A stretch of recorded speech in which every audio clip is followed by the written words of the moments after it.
अस्सलाम वालेकुम student, class 10 physics और आज का हमारा लेक्चर है लेक्चर नंबर 4।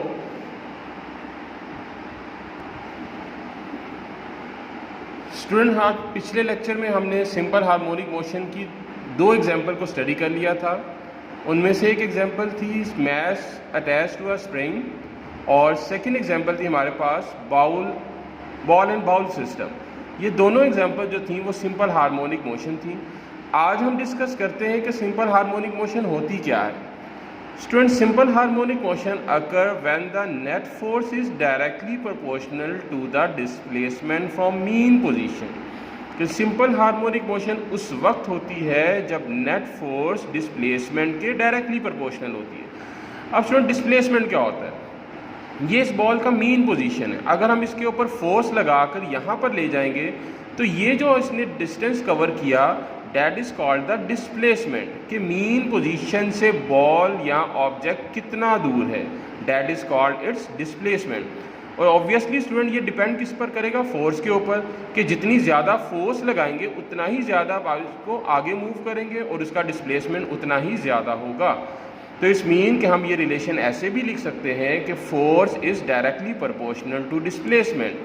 ठीक है स्टूडेंट, तो सिंपल हार्मोनिक मोशन भी यही है कि जब बॉडी सिंपल हार्मोनिक मोशन कर रही होती है तो उस वक्त नेट फोर्स जो है वो डिस्प्लेसमेंट के डायरेक्टली प्रोपोर्शनल होता है। और इस फोर्स की डायरेक्शन हमेशा किसकी तरफ होती है स्टूडेंट?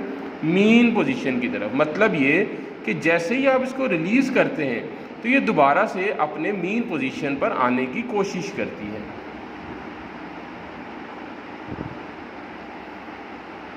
अब स्टूडेंट हम कुछ बात करते हैं कि सिंपल हार्मोनिक मोशन करते हुए बॉडी के फीचर्स क्या क्या होते हैं। इनमें से कुछ पॉइंट्स तो ऑलरेडी आप लोगों को पहले से ही पता है कि सिंपल हार्मोनिक मोशन करते हुए body executing simple harmonic motion will always vibrate about a fix position.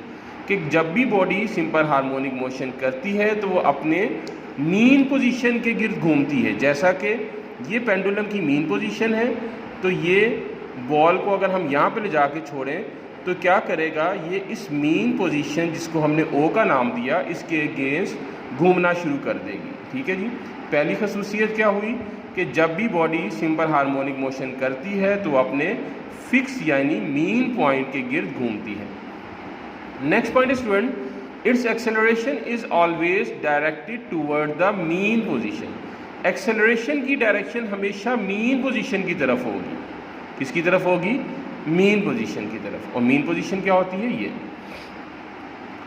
Third point, magnitude of acceleration is directly proportional to the displacement. के बॉडी जो सिंपल हार्मोनिक मोशन एग्जीक्यूट कर रही है उसका acceleration directly proportional होता है displacement के। मतलब ये कि जितना ज़्यादा डिस्प्लेसमेंट होगा उतना ही ज़्यादा एक्सेलरेशन होगा। मतलब ये कि अगर ऑब्जेक्ट अपने मीन पोजीशन पर है तो स्टूडेंट मीन पोजीशन पर डिस्प्लेसमेंट तो ज़ीरो होता है।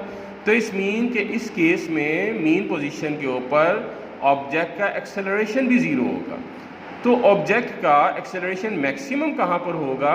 उसके एक्सट्रीम पोजीशन पर। तो हम कह सकते हैं acceleration will be zero at mean position and maximum at extreme position. उसके बाद स्टूडेंट बात करते हैं वेलोसिटी की। वेलोसिटी जो है वो मैक्सिमम होती है मीन पोजीशन पर।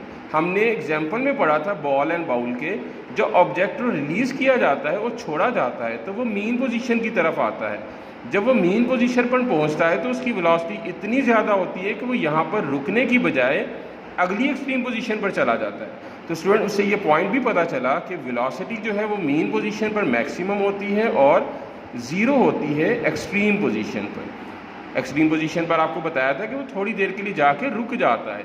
रुकने का मतलब क्या है? उसकी वेलोसिटी जो है वो एक्सट्रीम पोजीशन पर ज़ीरो होती है। स्टूडेंट कुछ टर्म्स जो कि सिंपल हार्मोनिक मोशन से रिलेट करती है वो हम डिस्कस करते हैं। वाइब्रेशन। वाइब्रेशन क्या होता है? One complete round trip of a vibrating body about mean position. Vibration का मतलब होता है एक चक्कर। तो ऑब्जेक्ट अपने मीन पोजीशन के गिर्द जब एक चक्कर मुकम्मल करता है तो that is called its vibration. Next term है time period. Student time period क्या है? The time taken by the vibrating body to complete one vibration is called time period.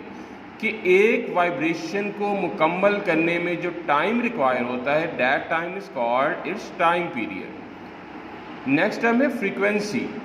The number of vibrations in 1 second, कि एक second में object जो है वो कितने वाइब्रेशन मुकम्मल कर रहा है।